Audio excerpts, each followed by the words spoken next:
पुण्यातल्या कोंढव्यामध्ये 22 वर्षाच्या महिलेवर बलात्कार झालाय। कुरिअर बॉय असल्याचं सांगत अज्ञात व्यक्ती घरामध्ये घुसली आणि केमिकलचा स्प्रे फवारून या महिलेला बेशुद्ध करून तिच्यावर बलात्कार केला। महिलेच्या मोबाईलमध्ये सेल्फी काढून मी पुन्हा येईन असा संदेश दिलाय। तर कोंढवा पोलिसांकडून अधिक तपास सुरू आहे। सोसायटीतला सीसीटीव्ही फुटेज पोलिसांनी आता ताब्यात घेतलंय। आरोपीची ओळख पटवण्यासाठी विशेष पथक तयार करण्यात आलंय। पुणे शहरामध्ये कोंढवा परिसर पुन्हा एकदा अशा या धक्कादायक घटनेनं हादरलाय।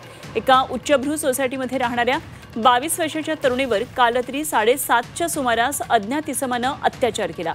या आरोपीनं स्वतःला कुरिअर बॉय असल्याचं सांगितलं। सोसायटीमध्ये प्रवेश केला आणि दरवाजावर पोहोचल्यावर त्यानं पीडित महिलेला कुरिअर आहे असं सांगितलं। महिलेनं हे कुरिअर माझं नाही असं स्पष्ट सांगून नकार दिला। मात्र आरोपीनं सही करावी लागेल असा आग्रह या महिलेकडे धरला। त्यामुळे महिलेला हा सेफ्टी डोर उघडावा लागला आणि त्या क्षणी आरोपीनं तिच्या तोंडावर केमिकलचा स्प्रे फवारला। त्यामुळे ती महिला बेशुद्ध झाली। यानंतर त्यानं लैंगिक अत्याचार केले आणि विशेष म्हणजे आरोपीनं महिलेच्या मोबाईलमधून स्वतःचा सेल्फी काढला आणि मी पुन्हा येईन असा संदेश दिलाय। कोंढवा पोलिसांनी घटनास्थळी भेट देऊन तपास सुरू केलाय आणि सोसायटीतील सीसीटीव्ही फुटेज सुद्धा ताब्यात घेतलंय। आरोपीची ओळख पटवण्यासाठी विशेष पथक तयार करण्यात आलंय। घटनास्थळाचा सविस्तर पंचनामा केलेला आहे। त्या ठिकाणी आयकार बोलवण्यात आली होती, फोरेन्सिक एक्सपर्ट्स बोलवण्यात आलेले होते। त्याचबरोबर निर्भयाचा मोबाईलही आम्ही तपासलेला आहे।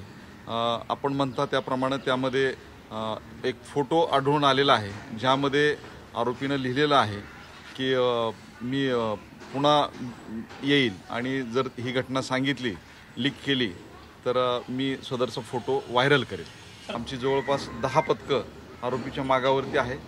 निश्चितपणे आम्ही आरोपीला लवकरच अटक करून वस्तुस्थिती आपल्यापुढे मांडू। सीसीटीव्ही तपासला होता। अगदी बरोबर आहे। त्या सोसायटीचे एंट्री एक्झिटचे सीसीटीव्ही फुटेजेस आम्ही हस्तगत केलेले आहेत आणि त्याचं विश्लेषण तपासाच्या अनुषंगाने चालू आहे।